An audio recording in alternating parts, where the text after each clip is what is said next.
welcome to the Best Overall Show. This is our second episode. Woo! Unfortunately, my wonderful co-host Joe is not with us today. He has, adult things to do. Weird. But I got a co-host to maintain the overall show brand. So with me, I have Donald. Donald with, having the same haircut will be a good stand-in. Very important. Donald, do you want to introduce yourself? Yeah, I'm Donald Plummer. I play 40K a lot, too much, and I paint a lot of towel right now.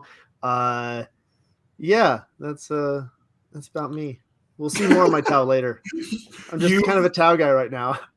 You underplayed how you paint and play towel so much. We'll get there in a sec.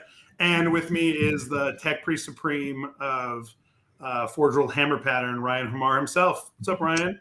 Hey, glad to be here. Yeah, I'm your friendly local tech priest. According to Noah, I'm the most creative guy he knows.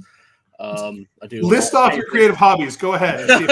All right. Well, besides doing 40K and a lot of modeling, miniature painting, I do 3D modeling, 3D sculpting, video editing, 3D animation. Come check out our YouTube channel, Hammer Pattern, for 40K animations. And by animations, I really mean just silly, dumb videos of us making fun of Warhammer. As a former Marine with tinnitus, I have to say one of my favorite videos of all time is "Brother, I have tinnitus." Yes, if any of you in chat or any of you watching have seen the Brother Tinnitus, the Storm Speeder video, that was me and my buddies. I very, very much feel that deeply in my soul is the tinnitus. I was a machine gunner for 2 deployments, so while it wasn't on either side of my ears, it was directly in front of me. Yeah. Sweet. Well, so today we're going to talk about some hobby stuff, but before we get into that, I want to go around the table and say, what are you doing right now? How's your season? What are you working on? What's on the hobby bench? I know for me, my hobby bench is actually relatively clear personally, but I'm working through a Craft World Army slap chop style with my 10-year-old. She's painted 20 Wraiths, and then we've collectively worked on a Wraith Lord. She's building and painting a Wraith Lord tonight. So we're pretty excited, and she's working up towards a Wraith Knight. So I'm super stoked. We've been doing a slap chop with glaze of Turbo Dork color shift paints. So that's been awesome. Other than that, my Knights army is basically to the nines as far as I can currently take it. And my next event is literally playing Knights at a team event with Mr. Donald here. So I don't have any hobby to do other than whatever is interesting. What about you, Donald? What are you working on? Yeah, kind of in a similar place. There's a lot of work that I could do on my towel army, but just kind of taking a step back from model work. I'm currently painting a bunch of terrain that I printed out and just kind of working up. I'm bringing a couple tables to the team event that we're going to next weekend. So I want to have some good looking tables for that. And it's kind of nice to break up, model painting with terrain painting. It's just completely different in terms of planning, which I guess we're going to talk about later. Yeah, for sure. Me and my 10-year-old are going to work on a small diorama of what is the thing called? A jackalope den. I know they're fake, but she's doing a state fair thing, and one of the things is South Dakota, and obviously they have a big thing around jackalopes. So we're doing a jackalope den with a jackalope model in it, and that's gonna be super fun, I think. That'll be really cute. Yeah, it'll be fun. Ryan, what are you working on? Actually, just to echo a little bit of Donald saying, a lot of terrain. I may have gotten a hold of entirely too much boarding action terrain to the tune of 6 sets. Yeah, working through that. That's a lot of terrain. It's a lot of terrain. Yeah, it's ridiculous. But other than that, a little bit of a secret project. I'm not yet quite ready to reveal, but I'm kind of doing a little bit of slap chop technique with it. But besides that, doing a lot of just general maintenance on my AdMech, kind of getting ramped up for 10th edition. New rules, new you, huh? Yep. It's time to go back to my roots of playing AdMech. Took a bit of a spell, bit of a break, pivoting to Chaos Knights, had my fun, but I got to stick true to my real true faction. That is the Mechanicus. As for how am I doing in my season currently, my local competitive league is just wrapping up with its final round. Right now, I'm 2 wins, 2 losses, 1 draw. I'm doing pretty good. Yeah, just riding that line real close. Yeah. I'm kind of actually hoping I get another draw just so I could just get the full 2-2-2. For sure. Okay, got it. You got one more game coming up? Yep, this Sunday. Cool. What have you been playing? Imperial Guard. Very well. Since the KD Stansbach came out, and I knew 10th edition was right on the corner. I was like, all right, I gotta play this army, otherwise I'm not touching this codex. So I forced myself to play Guard. Yeah. Well, that's good of you. I have a Guard army project I want to work on that's themed after when I was in the Marine Corps. So I'm super stoked to eventually do that myself, but not right now. I'm very tempted to paint Fat Boy Marines, Thick Boy Marines, Gravis. I've got like 30 Gravis models I could build and paint. I'm pretty excited about that. So I'd like just like my favorite aesthetic for an army of all time is literally just like 30 to 70 Space Marines, preferably Primaris with bolt guns. If you can make that like actually good, I would play that just nonstop. I don't care if I don't have a freaking like centerpiece model. Just give me 50 super dudes with bolt guns. That's what I played at my first LVO, and I went 4-1-1, and it was amazing. Wow. Yeah. I mean, it was when they were kind of busted. You could stay in Devastator Doctrine the whole time, and you got extra damage on your stalker bolt rifle, so it's like flat 3 all day. My first round was into like Eldar tank spam, which was kind of hilarious because like every time a 5-man combat squad of dudes shot, they killed the tank. It's not good. No, not good. All right.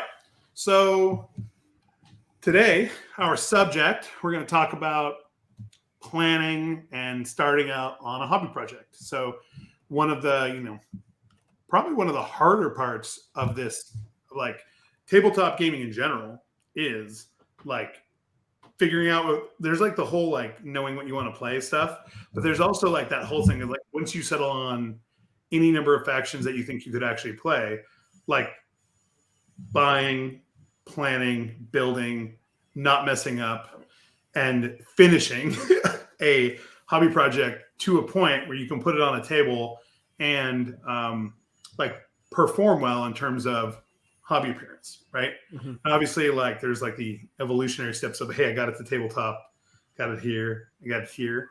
I feel like more and more that's not how people do it. They're like either like I'm going to tabletop and that's it, or like my army will not look done until significantly later because I'm going all the way to this very specific state, and it requires a bunch of intermediate states that don't actually look that great until it gets to where it goes. Do you guys feel like that's like more what we're seeing now too?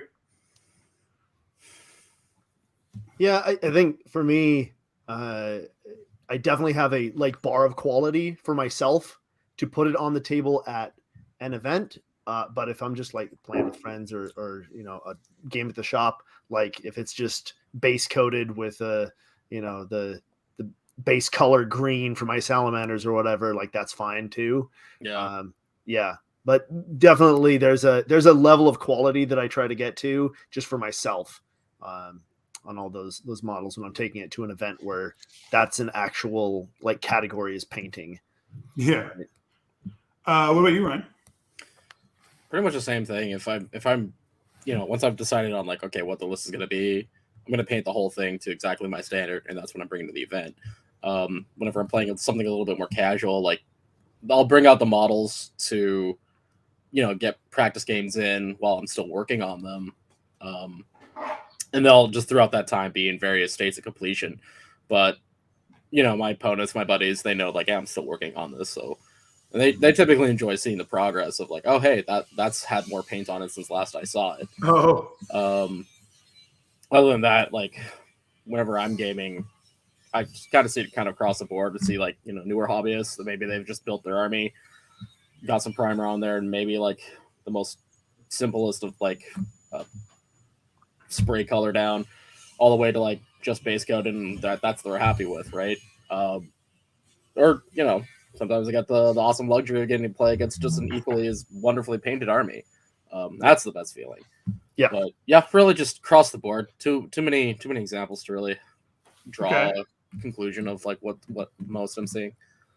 Yeah, like I think what you're saying about like two good like well painted armies, I think that's like the dream, right? Is two armies that are at least painted to the point where like when you look at the table, there's a level of immersion, like there's like a cinematic feel in some way that like I don't have to like pretend that this gray blob of Dreadnought is something interesting. It just like looks cool and it's facing off against this giant monster or whatever it happens to be.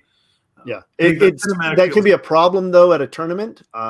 I faced Kazra round 1 of a tournament, and we spent the first half an hour just talking about painted models and how cool our armies looked on the table. We're like, this looks awesome. This looks awesome. Yeah! And then we're like, oh no, we have 20 minutes left in the round. It's round 3. Yeah. Hobby discussion must be done on the clock, especially if you're both nerds. Yes. Kazra is also like just like a straight up pleasure to talk to. Mm-hmm. For anyone who doesn't know, the person we're talking about is an amazing human who plays lots of Ultramarines and plays Ultramarines, and his Ultramarines are incredibly well painted. His display board's awesome, super nice dude, and he actually makes those Ultramarines sing. Like he like straight up places in events. He kicks things that normally would like, oh, that's just gonna be an easy match for the non-Ultramarine player. He kicks butt all day. And he does it with an army that he loves, that he likes the lore of. And he does it with Guilliman, which is like, has been hit or miss, but he's consistently always done it with Guilliman.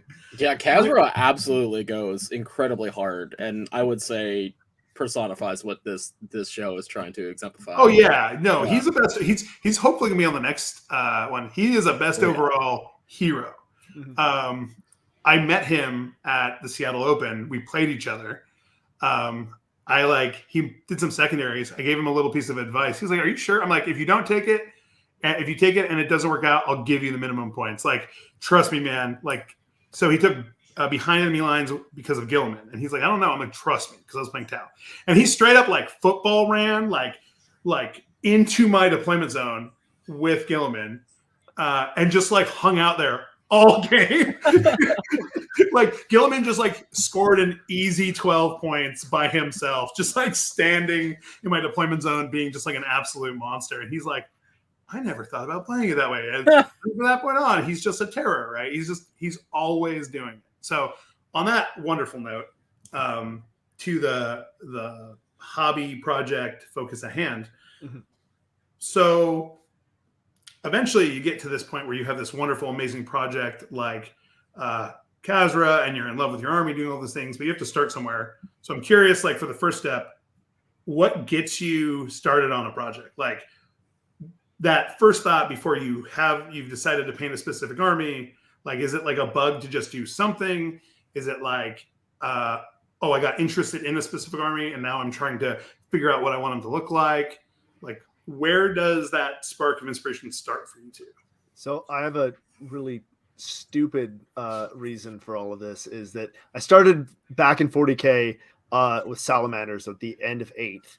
I don't recall why I picked up Salamanders at the time. It was probably just Primaris looked cool and I hadn't played Marines before or recently. And then 9th came out and then I was like, I'm just, COVID and everything. And I'm like, I'll just do every army as it comes out. So I picked up Necrons and I did Necrons and I did Death Guard and then I did Orcs. And I like picked up a bunch of stuff for AdMech, but then and Drukhari, but never actually got to those because Orcs started to take too much time, which we might get into. Okay, I'm interested in this. For a while there, it was just like whatever new army came out, like I'm going to do that one. And then the Tau book came out, and I tried to play Tau with their 8th edition codex and 9th edition and hated it. And told many of my friends that I would never play Tau again. It's the worst army ever, and I hate it.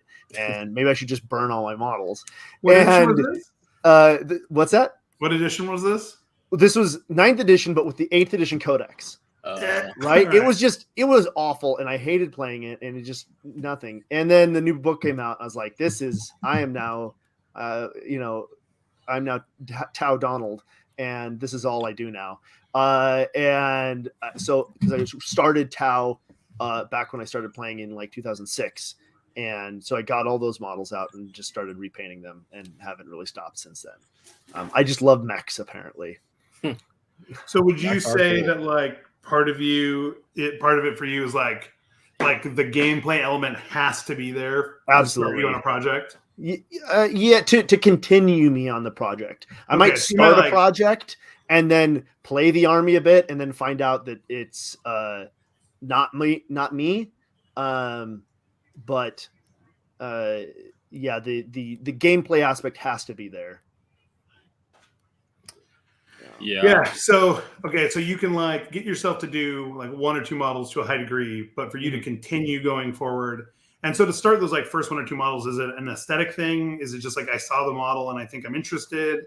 Yeah. Or is it like you have an inspiration, like a creative inspiration, and you choose which model as your canvas? Yeah, it really depends on how I'm feeling that month or that with that model. Like Bellicor comes out, I'm like, that's a cool model. I'll paint him. And I've played with him a couple times, and like I could care less about his game rules, but it's a cool model. I started Chaos Knights, and my inspiration for Chaos Knights was I want a monochrome army, and so I painted it red and white and black, and that's it. That's cool. Yeah, and I just wanted to try something new creatively with just colors, and try that. So kind of back and forth, but usually it's like just something weird comes up in my head, and then I'll pick up the model and paint it. Sweet. All right. What about you, Ryan? Where does the initial spark to buy the plastic and dedicate the hours come from? Really, the inspiration can come from so many different sources. Really, it's almost a different story for each one of my collections. For my Chaos Knights, it originated from watching a tutorial from Kitty Bichet, Next Level Painting. He was doing a whole series of Chaos Knights, and he did one in particular that just absolutely inspired him. Like, I want to paint that. I want to put my own spin on it. Bought the one model, did it, and it eventually just exploded from there, became its own army, and it's right now my most favorite thing that I've painted.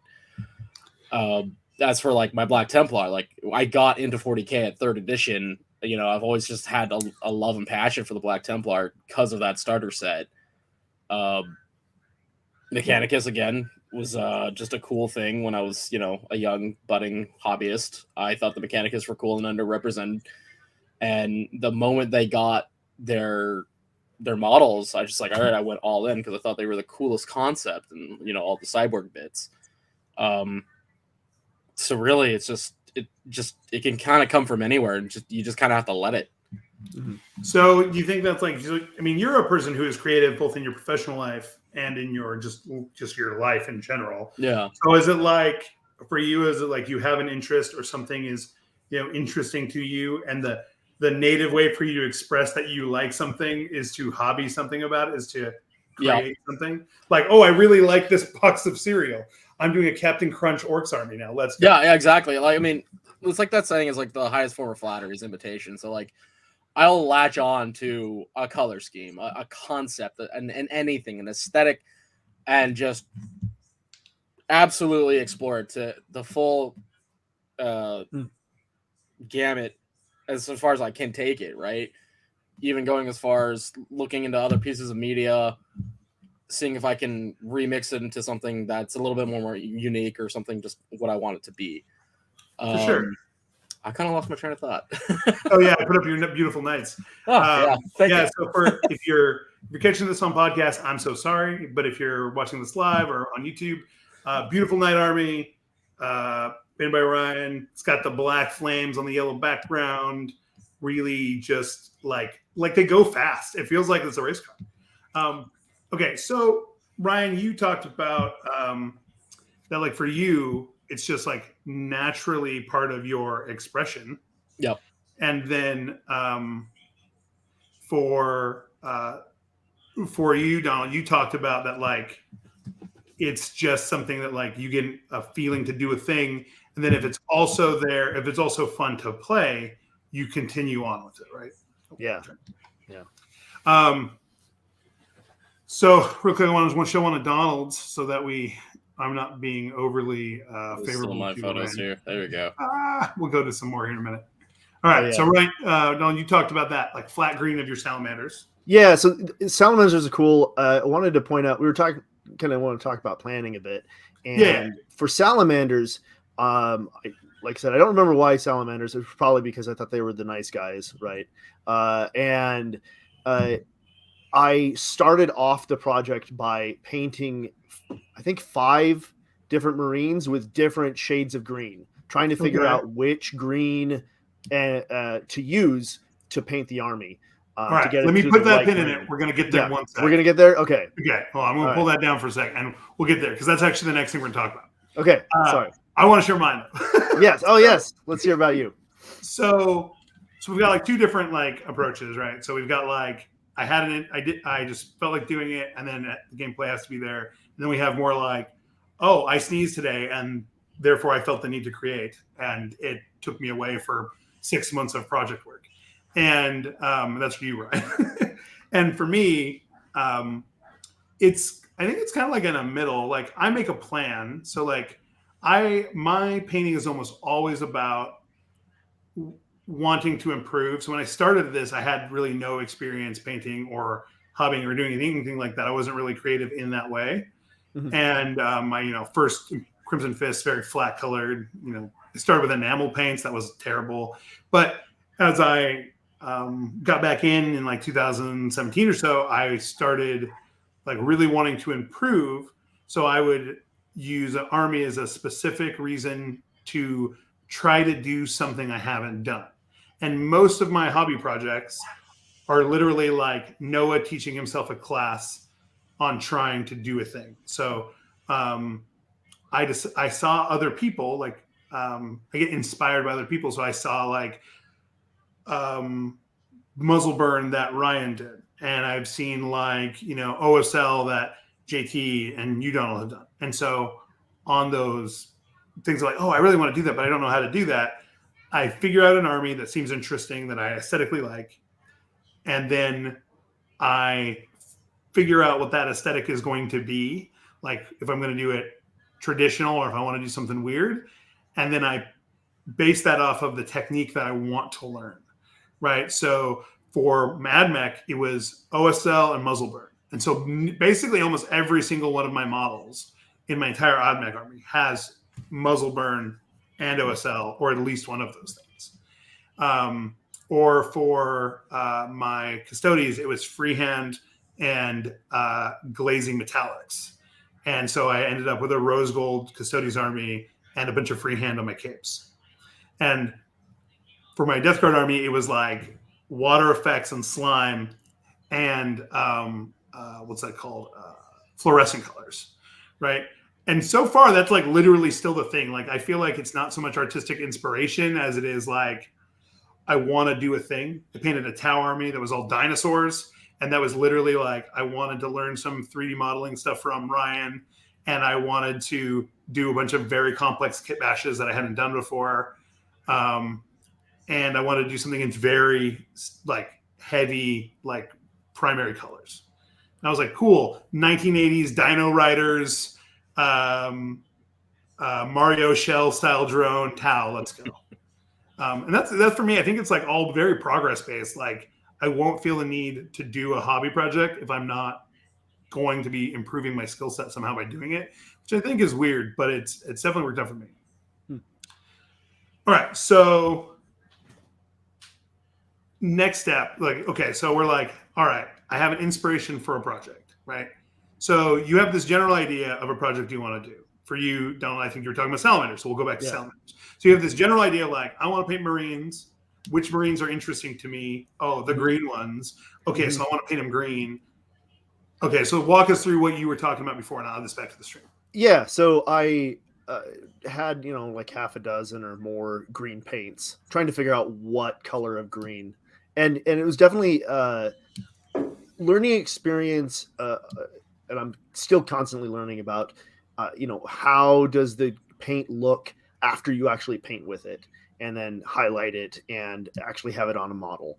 And so I painted up like 5 different Marines, took them into the shop to see how they'd look, under the lights that are, where I'd actually be playing.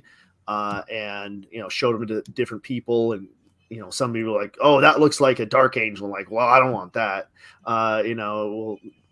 Which one looks more salamandery? And then once I figured that out, then started painting the army and ordering more of that paint too, because as you start airbrushing, you go through a lot of paint. So would you say like your first step in a process, once you have kind of like the general idea of what you think you want to achieve, is just like test models, throwing like a bunch of test models, right? It was like a ton of test models. Yep, test models. But it doesn't really stop there for me from a army painting. I'll get through half of what my army is going to be for my first game, and then decide to try something new on one of them, and you're like, oh, this color is way better, and then have to go repaint all the models I've already gone through, right? I think it's also hard if you have an army that you play for a very long time, and like some of those paints maybe become less available, or they change formulas slightly. Yeah. Like GW has changed formulas a couple times over the years, and like Mephisto on Red today is not what Mephisto on Red was like 6 years ago. Too true. Yep. What about you, Ryan? So you got this idea in your head, and you're like, okay, I'm going to try it. What do we do? Well, like I was saying earlier, and really this is kind of echoing what Don was saying, is that like I'll just explore it as much as I can. One thing I like to do is just gather a lot of reference images of similar content or similar aesthetic, and build just kind of a mind map of what sort of things I want to capture with this project. So really the exploring of all this is really just the natural next step just before doing the test models, like you both said, which is a very important step, because you necessarily won't know how your paint is going to look or what the effects are going to be until you actually get it down into a model and start actually working with it. And I've seen a lot of newer hobbyists almost quit at this stage because they get a little bit like decision paralysis, because they're like, oh, I don't know how this is going to look, but then they won't take the time to actually just go and try it, which is a hard thing to do, because you don't want to mess up a beautiful model. But I mean, like, that's what like simple green isopropyl alcohol is for. Just strip it, right? Or fine, like you said, Donald, like you discover something you like way more, don't be afraid to repaint your stuff. Mm-hmm. I've repainted my guard army 3 times because it was my first army. Obviously the first time I painted absolute garbage. I've refurbished it twice since. Yeah. So take that time to explore and kind of embrace the chaoticness of, like, okay, I don't know how this is going to look. And if you end up liking how it looks, just roll with it. That's my process. So I think again, I feel like I fall I fall like slightly off of both of you, is that like, I always think in my head that I'm going to do test models. And then like, my problem is I'm so ADHD, I get so attracted for the shiny thing. Sometimes the test model is like the biggest, most expensive, most convoluted model in the range for me. And so it's like, oh, whatever inspires you. Yeah. I have a tip about this, actually. Okay. What is it? I have a thing about this. All right. So here's the thing that I do when I start a brand new army and I'm trying to figure out a color scheme. I actually start with like my head honcho nicest HQ, because it forces me to do a really good job. I mean, yeah, I totally agree. I think I find myself like, my approach is usually like, I have one test model. I might but it's that model, right? It's like that super great model.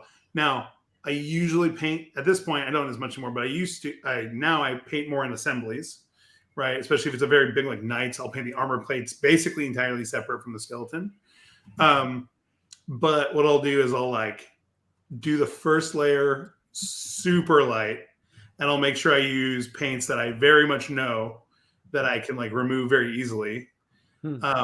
And I'll get a look at it and just like let it sit for a minute, think about it, walk away, come back, consider it, maybe test something else. If it's good, I'll leave it. If I want to fix it, I will literally just on the spot strip it, dry it, go again. And sometimes if it's like an infantry model, I'll literally just like throw that one in the pile, do one more, and do that. And for me, it's completing that model like gets me to it, because there's going to be some amount of like learning as I go. Oh, I need to blend this differently, whatever. Especially if you're doing something that like is on a wider scale. So like when I did my armatures, I bought like an extra armature kit, and I had like an extra set of panels for when I messed something up so bad that it was unrecoverable or would take significant time. And I was like, oh, I'll just switch this panel in. Okay, cool. And that's just because I'm not, I don't end up being pragmatic enough to like y'all sit down and be like, okay, I'm going to do squat. I'm going to test. I'm going to try something else. So on test models, I want to ask y'all a question. Do you use an actual model of like what you intend to be in the Army? Or do you use like, I know a lot of people use like cheap 3D print that they throw out, and then they're just trying to get like the color right. Oh yeah, both for sure. Both. I'll grab one in just a second. Sometimes I'll even test a technique or something, an effect I want to do on a completely separate project, just to think ahead. Am I the only one who sometimes does my initial on my thumb? Am I the only one who like literally like when I'm primering hits my thumb and then like goes over my thumb with like my contrast paint and whatever I'm doing, like just like see how it figures out and how it goes, like what the color generally looks like. I do that all the time, and I feel like a psychopath. That's good. That's good.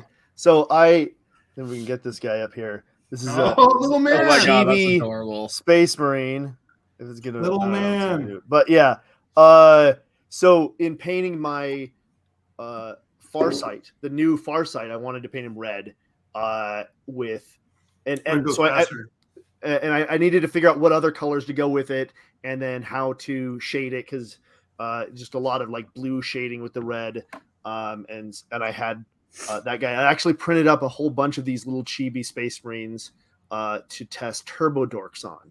And I love Turbo Dork. But yeah.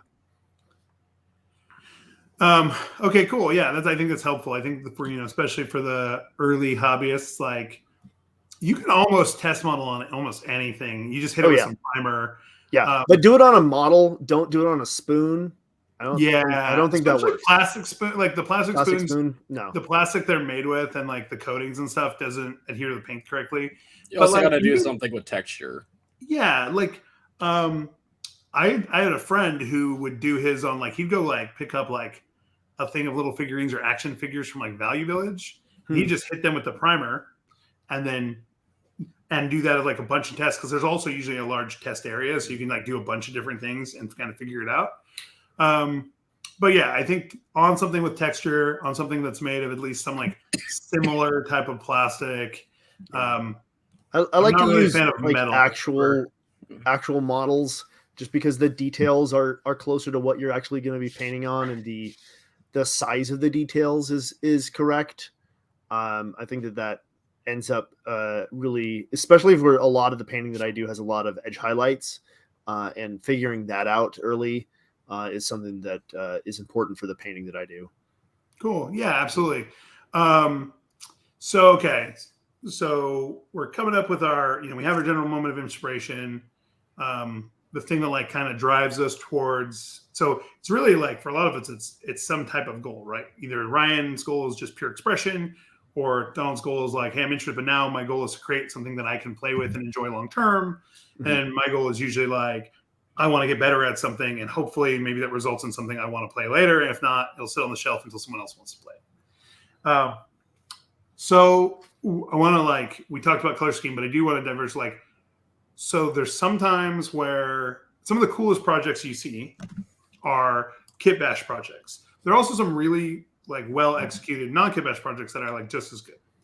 And I think they're the comparison of strong execution or interesting creativity.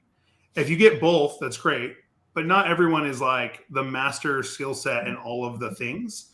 Mm-hmm. And I feel like a lot of hobbyists I see either index more on like the creative, interesting, or on the pure execution. And it's those really well-known hobbyists and like really accomplished hobbyists that kind of hit both. Donald, I think you're one of them. JT Steiger. Right. I'm much more of an execution person. You are, but I mean, yeah, I guess it's true. But you do have some good creativity. I love also just the verbal creativity and like Riptide Worldwide. Let's go. Oh, that's my buddy Tommy, who's in chat. He Okay. suggested that one. Awesome. Yep. So I guess that's the thing for you. Do y'all lean more execution or like creative, like the weird? And is there like something that drives you to which direction you're going to go with a given project? Oh yeah. Like I said, I'm like, if I had a spider graph, it'd be like 90% execution and like 10% everything else.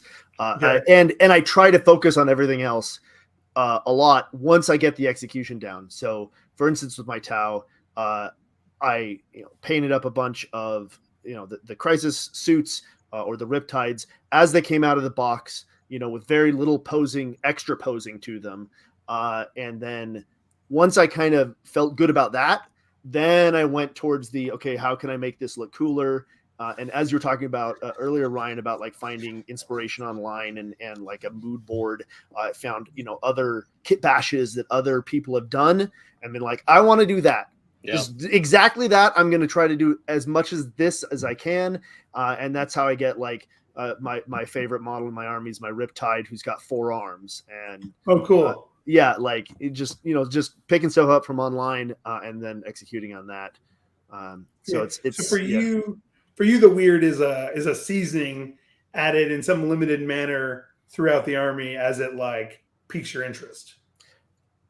Yeah, it's how I guess it's kind of two things. One is how can I make my stuff look cool like JT's, and really because the kit bash is there just amazing. But then how can I make it my own? How can I make it look cooler?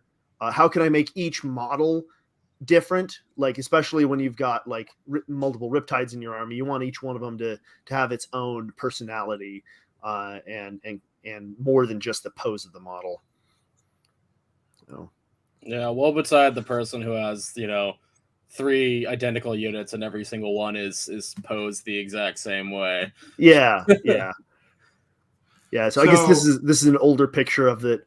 But yeah, you've got like the Riptide up top there, who I really wanted to get a dynamic pose, and I like to just browse on 3D sites online for cool models, and somebody had made some giant fists for Riptide, so this guy has just monstrous hands.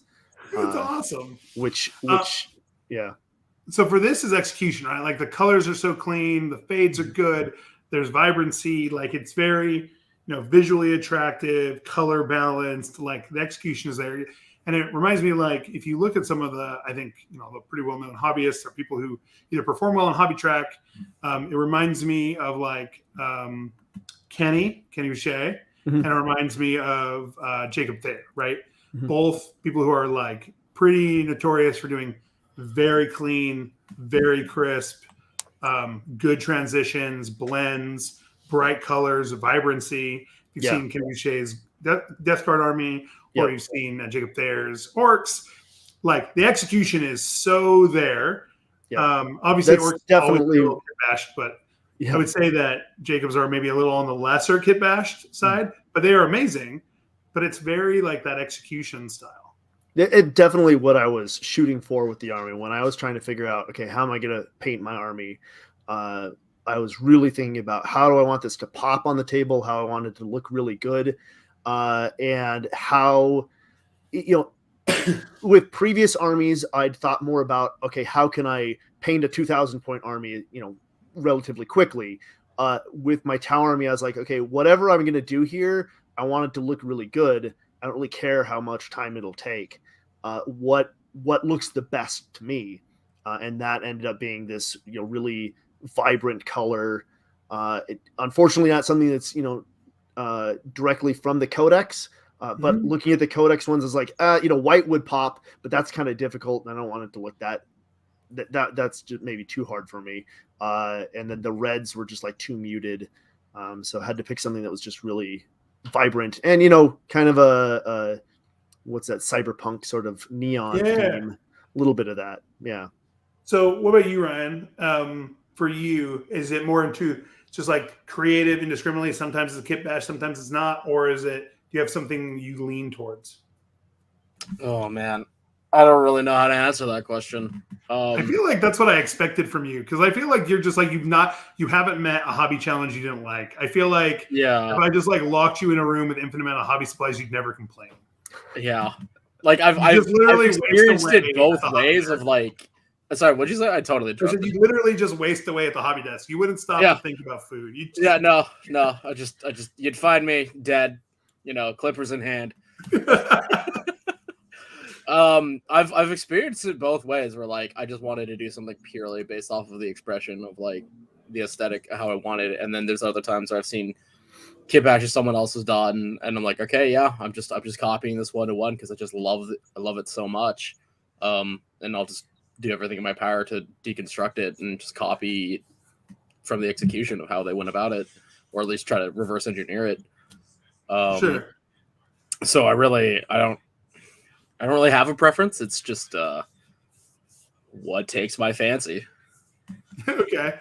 Yeah, for me, I think like I really enjoy the creative kit bashes and stuff, but as a very ADHD kid, I also don't like to get slowed down, because completion is its own special kind of pure mainlined dopamine. And but because a lot of my focus is on competitive play, because that's where I get a lot of my enjoyment and my community and those kind of things, there is this idea that like hobby rubrics exist, and I think that dictates a lot for me. So I think like if I'm going to build an army, every single model will have some at least very small conversion or something that will check that box in a way. It's pretty rare that I go like full on conversion. It used to be when I first started 40K, I was on a more constrained income, and so I also converted for like dollars, right? Like how far can I make this plastic go? I'm past that point in my life now, but I feel like the goals that I'm hobbying for, specifically like max rubric points, does dictate what I'm doing, but also because I have limited time, family, job, whatever, I think sometimes I try to cut the minimal line. There are some exceptions, like I'm going to put up my Tau army.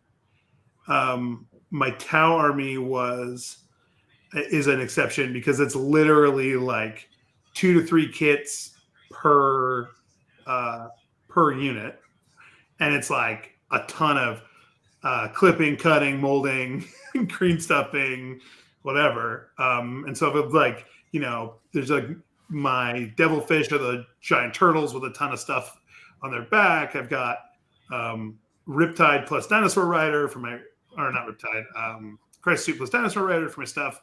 And while that army was awesome, I found myself very mentally blocked with adding, expanding, or playing it anymore. Not because I don't think it's cool, because one, it's a pain in the butt to repair when it breaks, because it's all like none of it's like there's like pinning and stuff, but none of it's actually intended how it's supposed to look. Like it doesn't have the advantage of bits. And then also, every model is bespoke. So like to do one squad of crisis suits is like many days, because I have to build and cut and adjust and reform and sometimes 3D print just to get a single model the correct way, as that I want it to be. And for me, that like is such a bar to entry that while it was my goal to do this army, I feel very little interest in building it more because of the individual work for return. And I think that's one of the things that took me to Knights, where I did some minimal conversions, and also use some of the base of the slightly converted models I got from Ryan in a lot, like the skull heads and stuff, and then went from there. And that, I think that's kind of what drew me that direction. Okay, so we're coming up on like the 15 minutes left mark, and so I want to make sure that we make this as like valuable as possible. So okay, at the point that we're hobbying and things, from the point of view of saying that we're building an army that we're going to play with, not just a project, like real quick, like rapid fire across a couple of you, what is like a couple of the major pointers for the new hobbyist who's like, hey, I'm going to play with this army. It means this army is probably going to be in service with me for like a year, maybe working on it for a while. And what are the like tips to like set yourself up for success, both with completion of the project, maybe appearance, maybe it's something like so that it doesn't break as easy? Like, what are the hot tips from the hobbyists? All right, I got a few. Go ahead. First one. This might be a little bit more. We're gonna do this hot potato salad. Say one, next person say one. We're just gonna keep going. Let's just go with Ryan. Fine. Give me a minute. All right, you might not be as skilled, competitively, and that might be a bit of a challenge. But do your best to establish your list of what you're going to paint and bring to an event or where you're going to be gaming with early, as soon as you can. Do not hop around and start adding new units or swapping things out. You're just creating more work for yourself. So try to lock in that list as soon as you can. Whatever your first, like, I'm going to paint, and for me, it's usually more than 2,000 points. So, like, I'm going to paint 3,000 points, so I have some, like, switch out options and stuff. Yeah, so tell me that a couple months ago when the week before a big GT, I'm like, oh, I'll add a ghost keel, paint up the ghost keel. Nah, I don't want the ghost keel. Oh, I want this commander. Nah, I don't want that. And, yeah, I went through, like, 3 models that I painted up and then didn't take. But that's okay. Good things to do. Hit them with varnish when you're done. Even before you're done. The sealant. Yes. You could seal them. You don't have to be done with it. That doesn't mean that you're done. It's just a good idea to put a sealant down, a matte varnish, either from an airbrush or if you use a rattle can. If you're using a rattle can, do a test model first. Make sure you got the weather for it too. Yep. No fogging. Weather. No fogging. Yeah. But varnish is a safe point. So for those who might know, because maybe someone listening might not have varnished before, if you do varnish either in the wrong temperatures, you want a nice balmy, 65 plus degrees usually in where you are at, right? You don't want it cold. You want it nice and warm. Or if the chemical makeup of the varnish doesn't play well with what it's spraying on. For instance, like some of like the older tester varnishes didn't play well with non-tester paints, right? So you can get a fogging, like almost like a weird pasteling effect that'll happen that will just mess up your entire project. So it looks like you put your model out in the blizzard, right? Just a guy. Recommendations for brands of varnish. What's your go-to varnish, Donald? AK Interactive's Ultra Matte. Yeah. Do the airbrush. It's the only product from AK that I will buy. What about you, Ryan? Vallejo water-based acrylic varnishes, but same thing with AK Interactive Ultra Matte. That I swear by that stuff. Yeah, they're both very good. I think I'm on the same boat. I've actually had, like, I know most people don't like it. I've had good experiences with the G-Dub varnishes. People look at me like I'm crazy. But in a pinch, if I don't have anything else on hand, I will do a light coat of those. It's not always the best to paint over, so I wouldn't do it if you if you have other options. But it can be done. Just it needs to be at a good temp, and you need to shake the crap out of the can first. And you should do some test sprays first because it comes out watery in the beginning. And make sure it's not too wet out. Yeah, absolutely. It's a very temperamental thing to varnish your models. It is. What about pinning and magneting? So I magnet all of my models, both the bases, because that's how I transport them, but also magneting like the guns on all my Tau. I also pin the magnets so that they align correctly. The guns don't like all swivel around. But those important things to do. Yeah. What do you use for your pinning? I have what is it called? I got some electric drill off of a Kickstarter. I can't remember the name. And just paper clips. Awesome. Yeah. If you're gonna do magnetization, invest in a Dremel, small one. Oh yeah, absolutely. Yep. Dremel's good, very 100%. Good. I'm like on the fence sometimes for magneting because I feel like it is a significant investment in time sometimes. If you're just throwing magnets on base for like transporting on a magnet rack, which is a tip I would say is like if you're going to go to competitive events, if you're going to go play, or if you're just going to travel a lot with your army, I'm a pretty big fan of the magnet rack and magnetizing bases. I do think magnetizing some guns and stuff is good, especially if the models are large and they can break down. I've gone to the point of only magnetizing things that limit me from the normal articulation detachment points. Like, for instance, I magnetize the shoulder pads on my knights, but I don't magnetize my weapons because I just like rotate the whole arm out.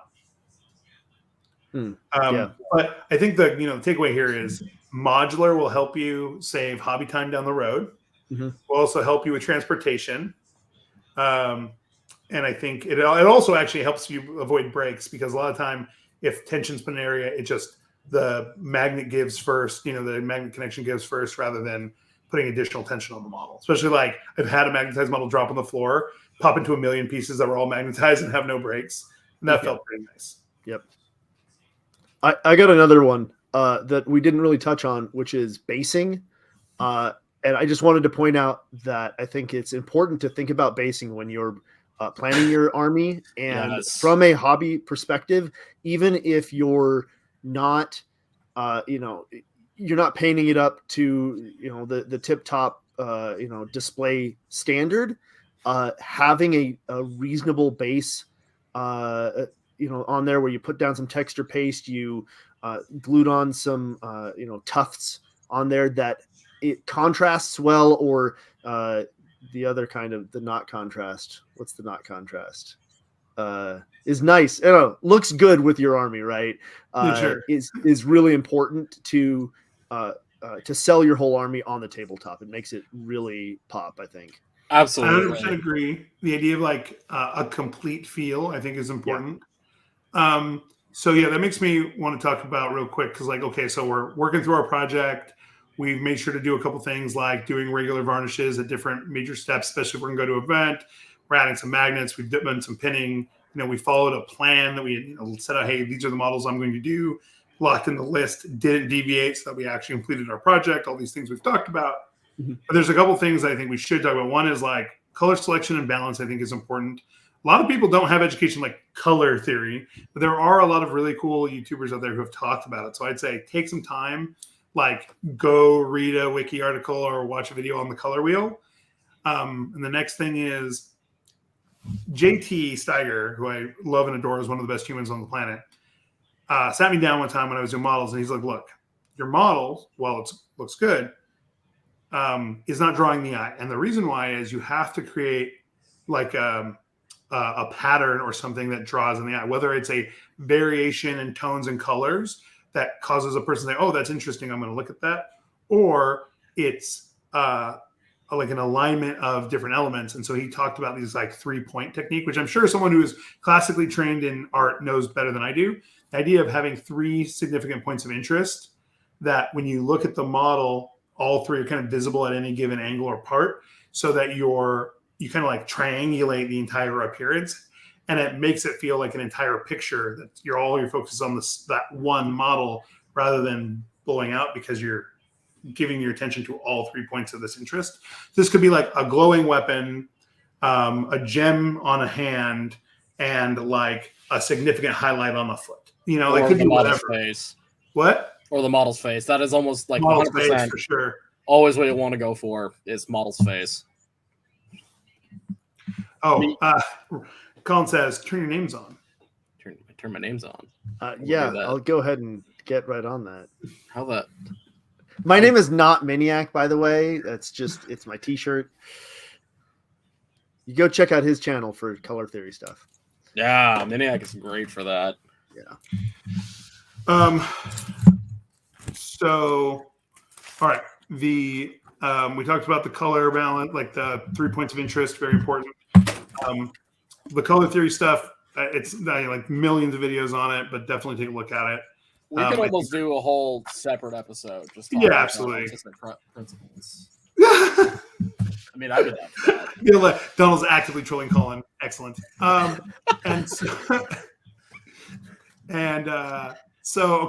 So Colin is entering the chat. Let's go. Our overlord has arrived. So you're on OBS virtual cam there. We were moving through our project. We have settled on our color schemes. We've done our pinning. We've created these points of interest. So there's some little things at the end we were talking about that you can do. So one is obviously going back doing your bases. You can do bases after the fact and drop things on a base. You can do them in batches. I like doing bases and batching. I'm a fan that bases have at least 2 types of tufts and at least one small. Thanks, Colin. I couldn't figure it out. At least one small elevation in height. So like either whether it's even just some gravel or a little piece of cork or something that's slightly higher. And I think that lack of like evenness adds a lot. And then there's these little things you can do after the fact that even if the army isn't actually that great painted, I think put a lot into it of creating a sense of completeness and story. So what is muzzle burn, right? Doing the burn variants. No, Colin, you are deeply loved. We adore you. You can derail us anytime. Just now we have to re-rail ourselves. So we don't know how to get rid of that either. So oh, it's fine. Okay. So muzzle burn. I'm going to show an example that Ryan did. Ooh, there it goes. Yeah, boom. There's an example. You can do it a bunch of different ways. Muzzle burn's good. Also battle damage. So things like scuffs, really easy to do with a little sponge. And then you go through and highlight, like do a sponge with white and then go through and highlight with black. And you'll actually create this idea of like scuffing and damage. So little bits of battle damage or weathering, muzzle burn, an upgraded base, and adding a little bit of glow to things. A little bit of glow to things that could glow. Like, for instance, on this tank, you could have the light or something else emitting a light. I'm going to just do my best to keep on track. So I think like if we summarize, the idea is first you have to follow your passion, your love, your interest. The thing, it has to be interesting for you to spend that much time painting a project. So whatever your motivation is, if you're like Ryan, or you just love the hobby, if you're like Donald, where you want something cool on the table, but you want to make sure it looks good, me, where I'm just like constantly like focused on improvement, whatever it is, it has to be equal to whatever passion reason you do this in the first place. The next thing is like make your plan and do your future self some favors, like magnetizing, pinning, those kind of things. Do your test models ahead of time so you have an understanding of how things are going to work out, so you're not deeply disappointed with paint that doesn't perform correctly along the way. Embrace the chaos. And toe the line as far as like you have a list, just paint that list out. Just paint the set of models you decided to. Don't vary. Take it to the end. Complete those models.